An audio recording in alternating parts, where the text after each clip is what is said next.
My special guest today, Rachel Lazar. She is president of Americans United for Separation of Church and State. She is an attorney. She was the deputy director for the Religious Action Center of Reform Judaism. I'm going to come back to that. In D.C., she was known, among other things, for launching the Come Let Us Reason Together initiative. And I want to come back to that. And she's front and center in this effort to try to create interfaith, team memberships to try to find an alliance where we can go out and battle Christian nationalism here in the United States. And I want to get back to that. Rachel Lazar, so good to have you. Thanks for coming. Nice to be here. So you're a non-atheist on an atheist show. All right. Do I get that right? Would this be considered interfaith right now, what you and I are doing? Sure.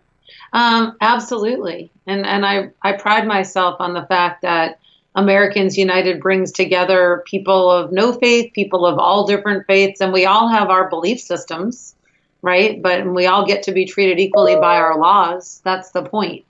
It's always my greatest pleasure to come together with fellow Americans who believe in a secular democracy that values all of our belief systems equally. I heard a notification. That's probably one of your atheist family members going, yes, thanks for going on Seth's show. I'm sorry, I have Do Not Disturb on. I don't know what's going on. This is the world of Zoom meetings, right? It's like that attorney who had to give the deposition in the Zoom meeting and he had the filter of the cat face because he couldn't remember or couldn't figure out how to undo that. This is this weird world that we live in. Rachel, I'm a fan.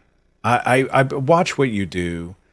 And, I really do want people to see us as two people who we may have our disagreement. I don't even know where you fall on the God question. I'm not really all that interested for our discussion here. You and I are the same in terms of our values. You remind me a lot of a pastor. His name is John Pavlovitz. Are you familiar with John Pavlovitz? Yeah. So whenever he's posting all the time, I mean, he speaks about his faith, but mostly he's talking in the language of humanism. And I hope that people see us as an example of how people can really line up in terms of what we value, which is, the rights of other human beings to live without discrimination. I don't know. You want to speak to that at all? I'm not trying to make it sound like a freaking Hallmark movie, but you and I exist in the same space on the same side, regardless of whatever we might think about the God question. Does that make sense? Absolutely. And I would dare to root it in our American ideals, maybe not our American full achievements yet, as we saw with the Derek Chauvin situation and, the fact that there wasn't real justice that was possible when the man was murdered and his family can't be with him anymore. But yet, we have these ideals in America that the law should treat us all equally, no matter what we look like, no matter what we believe, no matter where we come from. And increasingly, thank goodness, no matter who we love, no matter how we identify, basically, we're allowed to live as our true selves in this country. I'm interested, too, in, I came out of Christian nationalism. I posted a photograph of myself from as early as fourth grade. You should have seen me. And I was in an ACE Christian school where they're just cranking out these little mini Christian nationalists, right? And they told us, as they dressed us in our red, white, and blue uniforms, and we had American flags all over our apparel, right? So they're branding that state church. We are one nation under our God kind of a model.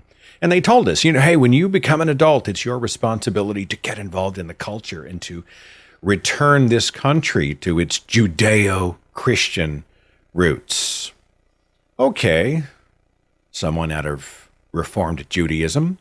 How do you respond to, like, when Tucker Carlson or Sean Hannity or Donald Trump makes a reference to Judeo-Christian values in relation to this country? What do you say to that? I feel used. I feel like it's some ruse, like a facade to broaden sort of the movement that's really fighting for a Christian America, right? This sort of fake shared values that somehow we have the same belief system, and somehow we both want the country to have religious roots, where the Reformed Jewish movement, which I actually worked at their social justice office, believes in an America where no religion is imposing itself on the people, instead where only American values reign. So I don't like it at all. It's similar.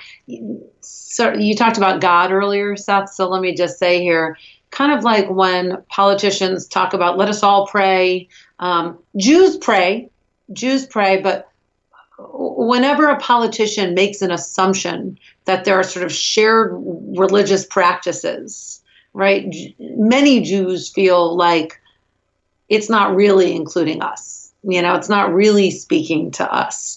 Basically, we're wary of any assumptions being made about anything shared, right? Because we're such a small minority in this country. So, yeah, I don't like most of the Judeo-Christian references make me extremely uncomfortable. Well, we have to, you mentioned the Jewish community. Interestingly, many of whom are hugely secular, like roughly half of practicing Jews in this country are really secular, not necessarily atheists, but they practice a life tradition of Judaism, but it's not like they're caught up in the Torah every day, these sort of hardcore orthodoxies. And then, when you hear somebody from the podium, the political platform, talking about one nation under God, what's that say to the American Muslim, the American Hindu, people of all faiths and none? It's exclusive by design. We all know which God they're talking about, and it's maddening when it happens. I'm sure you feel that frustration. Yeah, I wrote about it. I think especially when a politician is sort of speaking from a position of government authority, that, you can be authentic about who you are, right? No one's asking you to be inauthentic, but what we're asking is that you recognize that we live in an intentionally religiously diverse country, and that not everyone believes what you believe, and you need to universalize what you're saying, because if you can't translate it into American values, then you shouldn't be saying it as a principle for the country. There's a pathology to how all the founding fathers were devout Christians narrative is sold to the public. It was taught to me in my religious textbooks growing up. I just assumed it. They were really kind of presented as saints. We didn't get into the fact that, many were slave owners and may have had some problematic, personal lives and attitudes and whatnot, because there was more utility in saying, they were really kind of saints, divine saints appointed by God who came here to set up a theocracy. They didn't call it that. But, you probably have to get into the founding fathers' discussions on your end. Do you go into those waters?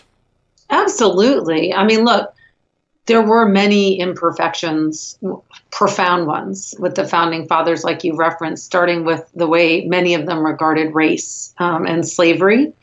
But at the same time, they really got right a lot about the importance of church-state separation to protecting religious freedom in this country. They baked it right into the First Amendment. And in fact, Thomas Jefferson has this great quote. I'll get it mostly right because I'm just reciting it from memory.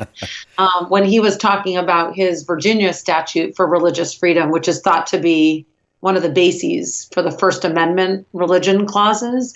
And he talked about how the purpose of it was to protect the Jew and the Gentile, the Mohammedan, the Hindu, I think it was, and the infidel of every faith.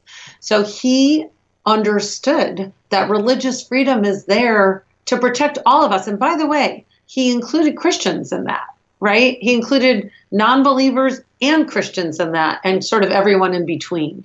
I want to come back to that, but can we get personal for just a second? Like, you come out of Reformed Judaism.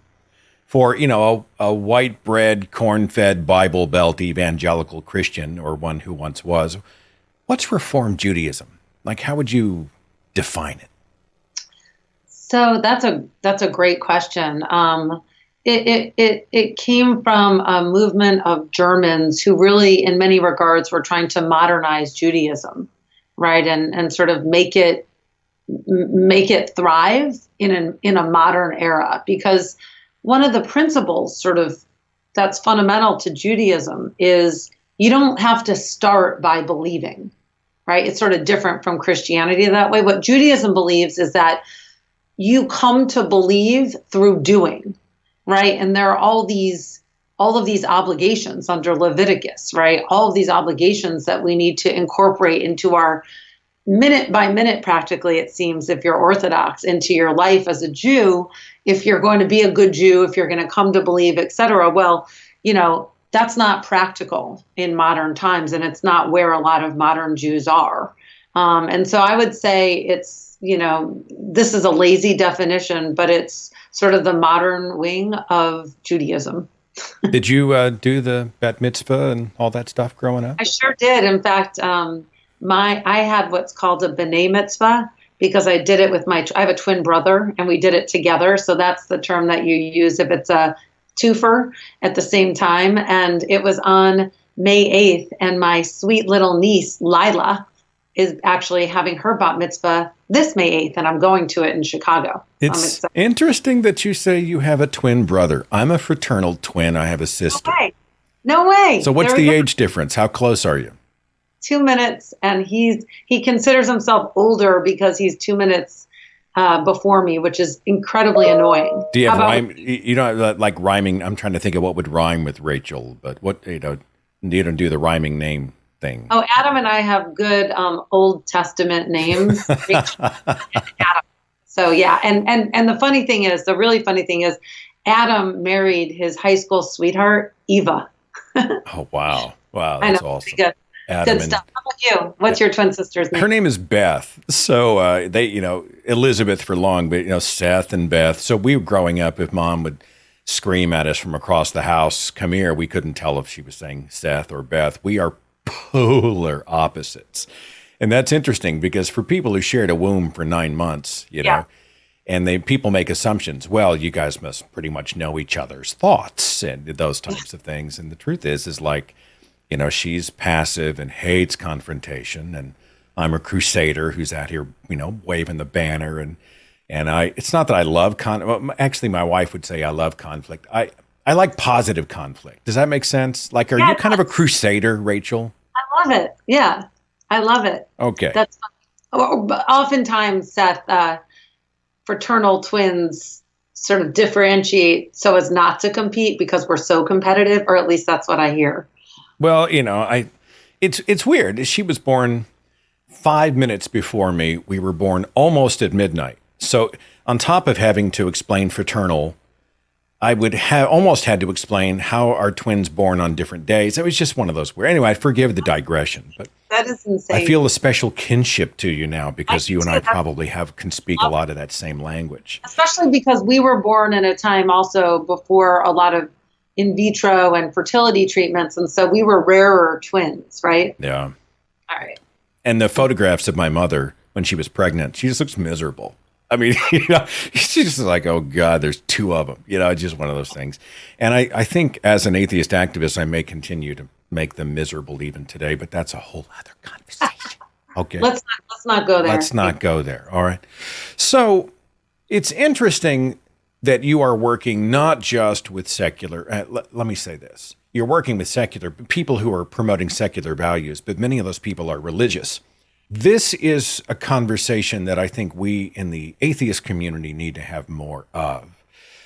We are guilty. I've done my best to pound this drum and to try to reveal to people that there's so much goodness in religious communities, many religious communities. If you are a Christian, it does not mean you are a Christian nationalist. In fact, there are many prominent Christians, Tony Campolo and others, who are actively working alongside us to try to protect the state church line. You can probably say it in better words than I can, but let's talk about interfaith in that context, the fact that, religious, non-religious, we can be on the same side on this. 100%. And what is this, right? And I think when you say we can be on the same side of this, I think we all share a creed, which is the American creed, American values, right? In fact, in America, that is the glue that we have that binds us together, right? It is that commitment to our constitutional values and promises. Again, many of which have not yet been achieved, but in this journey towards a more equal society, basically, and one where marginalized folks are are treated better and better until they feel like they have an equal right and place in America. Unfortunately, that's not kind of how it's gone, but we all share that commitment. I like to say one of the best ways that we can all come together is around keeping religion and government separate. Because it's like the perfect apple pie, shared values issue. Because, right, think about it, like what we come together on often is something that we have a personal stake in. Right? We have to kind of feel it personally. Unfortunately, people don't just operate in caring about their neighbors, even though many of us also do. But we each have a personal interest in the freedom that is part of freedom of religion, freedom of conscience. So it's a perfect issue, really, to help forge that unity, that glue that we need so badly right now in America. Don't you think? I feel like needing to impose your religion into a government, in so many instances, I think, speaks to an insecurity about your faith. Because if it can't exist in the private space, and if you need everybody else to have your faith legislated onto them by the culture or, however, I feel like you're not trusting that your faith is worthy enough to survive on its own. In many cases, I don't know. You ever wonder, why in the world would they need to make everybody like them if they weren't always seeking some kind of validation? The Christian nationalists specifically. Do you have an opinion on that? I'm not Christian, right? And I don't come from a proselytizing faith, but I understand that there are folks who do, and that's part of their sort of, their drive towards creating good. But they're also Americans, and they're first and foremost, American citizens. And, this is the ultimate question that we're facing, Seth. Can Christianity coexist with democracy? And for many, many Christians, the answer is a very clear yes. But for the Christian nationalists and white Christian nationalists who we saw in front of the Capitol on January 6th, the answer is a very clear no, right? So it's not all Christians, as you say, but it's, I'm increasingly understanding that for Christian nationalists, they're anti-democracy, pro-authoritarian. They would like to ultimately overthrow our democracy because it isn't consonant with white Christian power. I was talking to constitutional attorney and friend Andrew Seidel. He has a great line that says, patriotism has no religion. But, do you ever get into the discussions about patriotism? Some people resist that term, because they equate it with nationalism. How would you make the distinction, patriotism versus nationalism? Well, sometimes at Americans United, we say patriotism, the non-disgusting type. All right. Well, take me down that rabbit hole. Patriotism, nationalism being disgusting because what? It's exclusionary and promotes privilege by design? Right. And because it thwarts the principles that are at the founding of this country of equality. Democracy depends on equality. Equality depends on true freedom, not just freedom for some, but freedom for all of us. And ultimately, nationalism would want to prefer certain folks over others very clearly. And that's very dangerous for a country that rests on completely different principles. I'm interested, too, in this notion of nationalism, which often speaks not just to religious privilege, but this idea that sort of being an accident of birth is the reason that you are better than someone else. You could have just as easily been born somewhere else where, being a patriot, loving your country, that's a different thing. Mm-hmm. And another distinction you and I agree on is loving your country does not mean that you always agree with what you're like. Sometimes loving your country means you have to hold up a hand of disagreement and say, this is morally wrong. This is outrage. This is corrupt. Among many people, holding up that hand of criticism is seen as heresy. It's a betrayal. You're a traitor to your country. But true patriotism, I think, demands that. You want to expound? I love that, Seth. I think that's what democracy invites. Think about our commitment to freedom of speech, right? It's rooted in the idea that our democracy thrives when people are free to challenge ideas in it, and to try to sell others on their version of the way our country should be. The public square permits, it invites, it encourages really that type of debate, and it holds us to our principles of being a democracy. It's baked into the first 10, commitments of our Constitution. So I think you're absolutely right that that's a vital part of America. Okay, so things are really messy right now. Things are usually always messy in the world. But the Christian nationalists lost their golden cap in January, right? So now, as we see a greater push for equality from the Oval Office, I see, and perhaps you can speak to this better than I can because you are president of Americans United for the Separation of Church and State, Rachel Lazar. It's a blitzkrieg against the courts and the rule of law, government policy, state policy, right? The Christian nationalists have mobilized beyond the White House in ways that are striking and alarming. You're involved in many of those specific fights. I'll let you speak to any that you wish. Anything come to mind? Yeah. Firstly, we've got this lasting legacy from the Christian nationalists of the courts.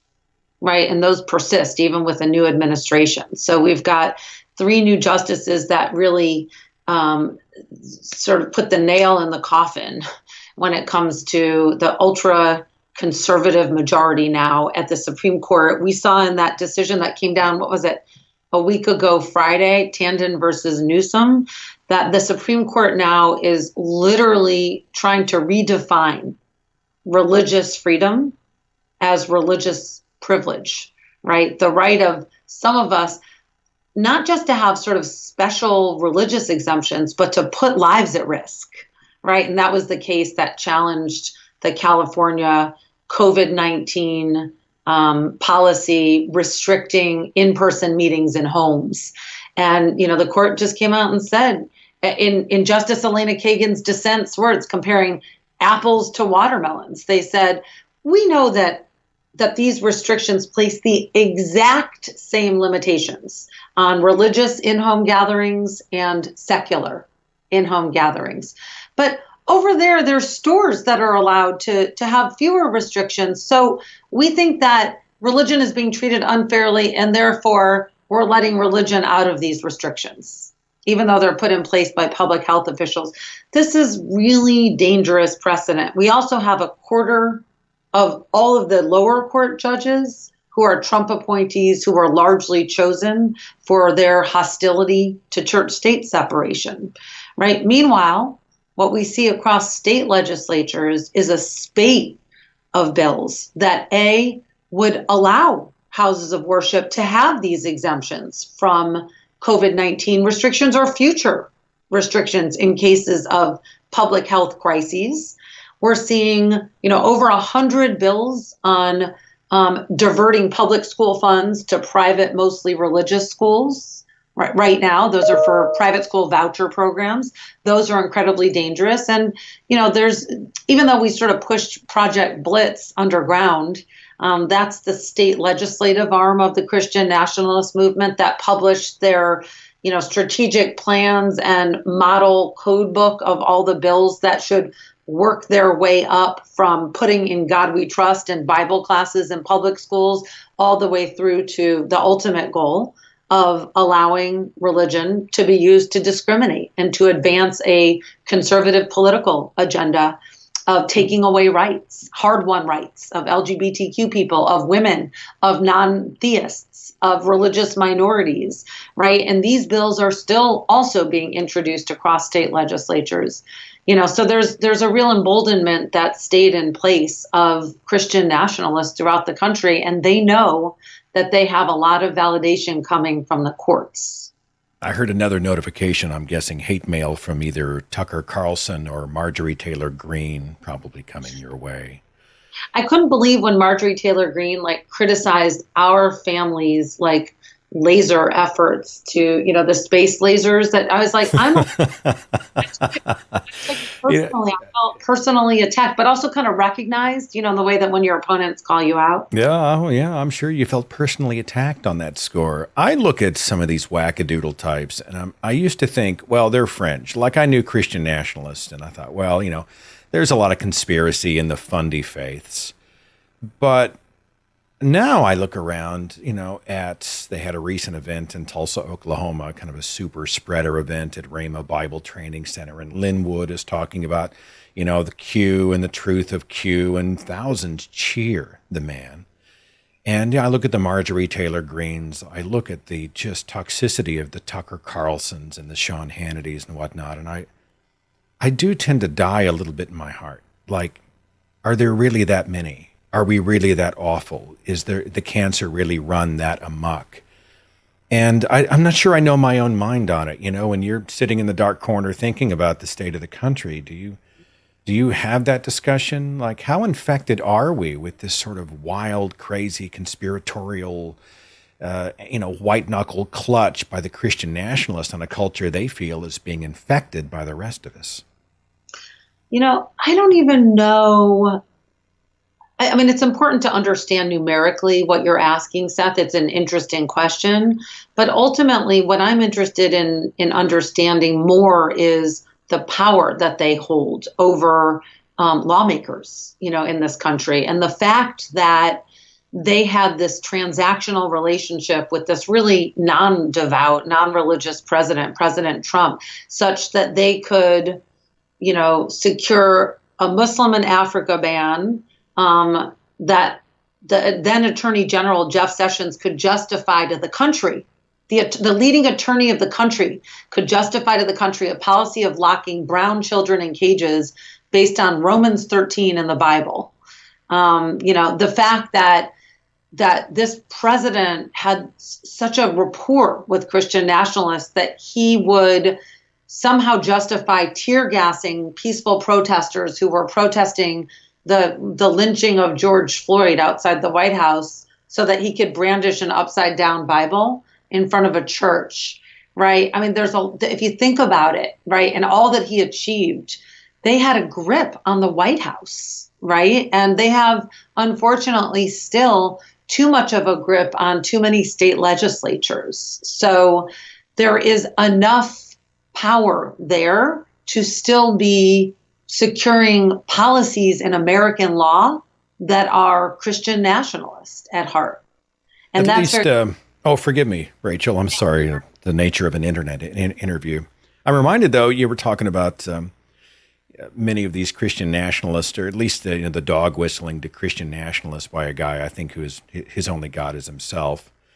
But when Pompeo was validating the state of Israel, and Jerusalem is the capital, not for political reasons, not for social or even humanistic reasons, but for biblical reasons. And that's terrifying, because if you have somebody who's essentially basing policy for the United States on a specific holy book, I mean, we're totally in theocracy incorporated now, So, I mean, it is hugely alarming. Back to the "in God we trust" thing, in the state of Florida, a couple years ago, the governor signed into law this mandate that the words "in God we trust" be conspicuously displayed in all public schools. And of course, we're back to, well, I wonder what God they're talking about. I don't think it's Allah. I don't think it's Krishna, right? I know some people got creative. They posted the state seal because it's written in there somewhere. I think one school posted a dollar bill in a frame and said, okay, fine, we got away with it, But there seems to be this branding where, we're seeing in Arkansas, there was a serious attempt to try to get creationism taught in public schools. And I don't know, are you guys heavy on the lawsuit front, or are you more in the public awareness front on fights like these? 100% heavy on the lawsuit front. We've got a full-time staff of 9 lawyers. We have a docket of almost a dozen cases that are active right now. I mean, our lawsuits, many of them, I think, would shock most Americans who aren't aware of the threats that are happening today to church-state separation. Hard for you and I to believe, Seth, because we're so immersed in this world, but most Americans don't know. Let me tell you just one example of a case, two actually that are good. One is we represent a woman in South Carolina outside of Simpsonville, South Carolina. Amy, she's got a great name, Amy Madonna. Amy Madonna came from a family where her dad was a foster kid. So she grew up with tons of foster siblings because her dad wanted to give these kids nice experiences and took a lot in. She wanted to foster a kid. So she goes to her neighborhood, what's actually sort of one of the larger ones in South Carolina, a foster care agency, taxpayer funded to the tune of over $500,000 a year. She fills out the application. And she's amazing. She has two autistic boys who she homeschools. Like I flew to her living room, saw her mother. She is a saint. And so she applies. The foster care agency called Miracle Hill Ministries says, you're the perfect fit. Let me just ask you one question.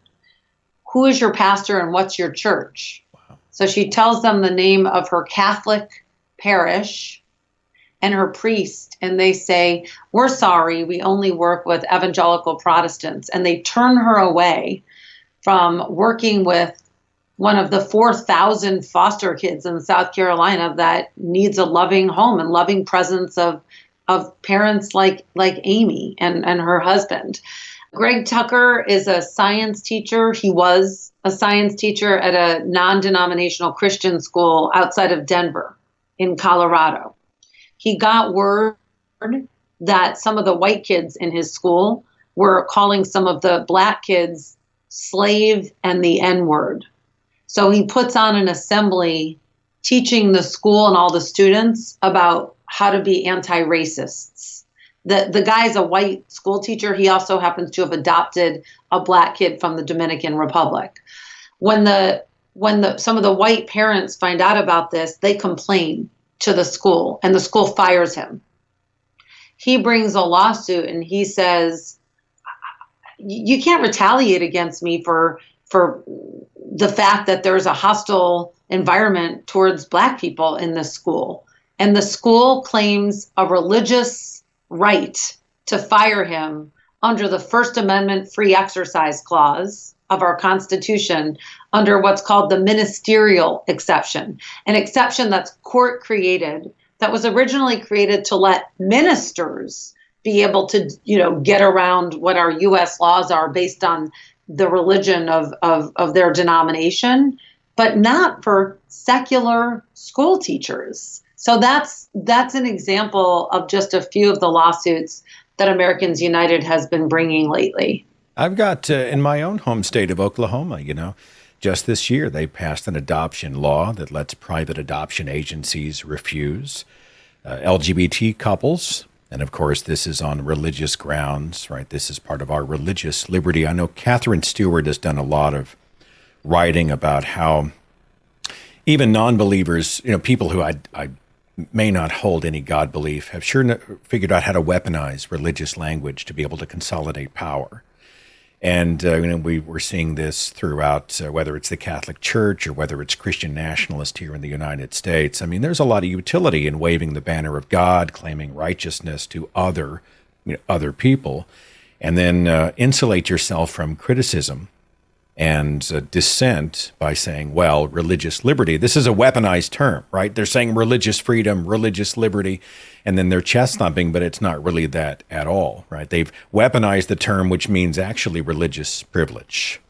That's exactly right. That is what's going on. And if you look at, just as an example, all the policies that came out of the Trump administration in the name of religious liberty or religious freedom, we saw the denial of care rule that allowed basically all healthcare providers to turn folks away based on their religious beliefs. We saw federal contractor law. Federal contractors employ between 1/5 and 1/4 of all of our workforce that allows federal contractors to fire people or not hire them because they don't pass their religious litmus test, including private federal contractors.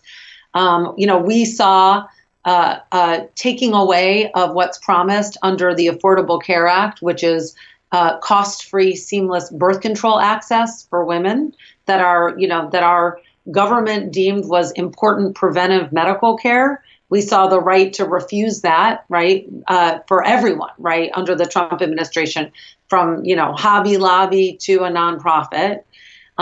We saw the taking away of protections for our most vulnerable citizens who go and take advantage of social services. So like a homeless trans teen or a gay teen who shows up at a shelter, okay, that's faith-based, and recognizes that this faith is hostile to LGBTQ people, no longer under Trump rules is given notice that he or she can go elsewhere, right? And no longer has a right to a referral, right? If they say, hey, is there somewhere else around here I could go find shelter? No right to a referral anymore.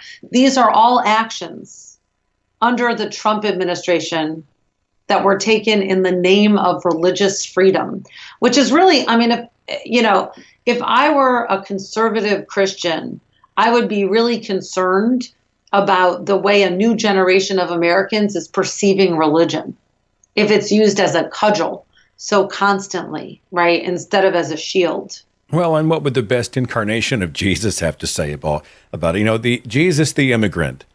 Jesus, who was not white Jesus, despite what you see on what we saw in our Baptist church oil paintings growing up, Jesus of Middle Eastern descent, Jesus who welcomed the poor, Jesus exactly. Who was very interested in social causes. That Jesus, he stands in contrast to so many of the behaviors. I know with the change of administration, we've seen some reversals taking place. I always, as we get close to the end of our discussion, I'm trying to find the silver lining. Are you seeing some silver linings anywhere? And beyond that, what do we do next? And how can we help you at Americans United? Well, thanks. Yeah, we're seeing a silver lining for sure. I mean, just the fact that one of the Biden administration's first actions was to get rid of the Muslim in Africa ban, to reverse the global gag rule, another priority of Christian nationalists around the country that takes away family planning from all these foreign countries that desperately need it if they do anything having to do with abortion, including just refer for it.